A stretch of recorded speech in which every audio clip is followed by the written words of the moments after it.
వానొచ్చనంటే వరదొస్తది, వరదొచ్చనంటే వణుకొస్తది అనుకుంటా మొత్తానికి వానదేవుడైతే ఢూటెక్కిండు. ఈసారి ఎండదేవునికి ఏం పని పడ్డదో ఏమో జల్లిగానే సల్లారిండు. వానదేవుడు జోరు పెంచుతుండు. మన దిక్కు ఇంకా రుబడి వెరగలేదు గాని అటు వేరే రాష్ట్రం దిక్కు ఏమో సంపుడు సంపుతున్న ఆనలు. ఊళ్ళు మునిగి షేళ్లు షెల్కలు మునిగి పబ్లిక్ ఆగమైతున్నారు. మన దిక్కు ఇంకా అసలు దంచుడు సురువు కాలేదు గాని ఓ కొడుకో అటు ఈశాన్యం దిక్కు ఇరుగమరగ దంచుతాండు వానదేవుడు. కొట్టిందే కొట్టుడు, కొట్టి కొట్టి పబ్లిక్ను పరిశాన్ చేస్తున్నాడు. అరుణాచల్ ప్రదేశ్, అస్సాము, మిజోరం రాష్ట్రాలల్లో గడియ రికాము లేకుండా ఉరుత్తాంది వాన. ఊర్లన్నీ మునిగి, ఇండ్లన్నీ మునిగి, మనుషులు మునిగి అంత మునుగుడే ఉన్నది. పోన్రి కట్టుబట్టలతో మిగిలినరు జనాలు.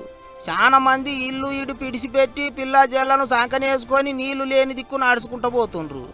ఇంకింతమంది బిల్డింగ్ల మీదకి ఎక్కి ఎవరన్నొచ్చి తిండి పొట్లాలో నీళ్ళ సీసాలో పంచుతారు కావచ్చని ఎదురు చూస్తాండ్రు. ఇక జరంత మంది అయితే బస్సులు, లారీల టైర్లలో ఉండే టీపులను పడవల లెక్క తయారు చేసుకొని తిరుగుతాండ్రు.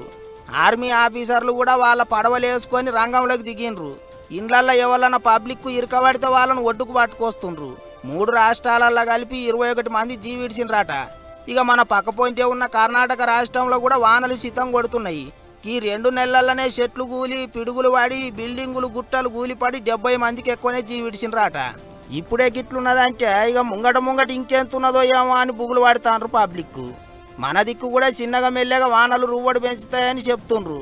నైరుతి ఋతుపవనాలు వచ్చుడుతోని ఉత్తర, దక్షిణ, కోస్తా జిల్లాల పోంటి వానలు గట్టిగానే కొడతాయి అంటున్నారు. ఉత్తరాంధ్రలో కూడా జల్లులు పడతాయి అంటున్నారు.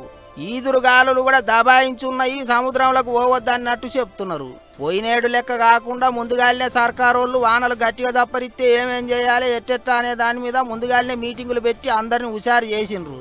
మరి ఇక చూడాలి ఏమవుతుందో.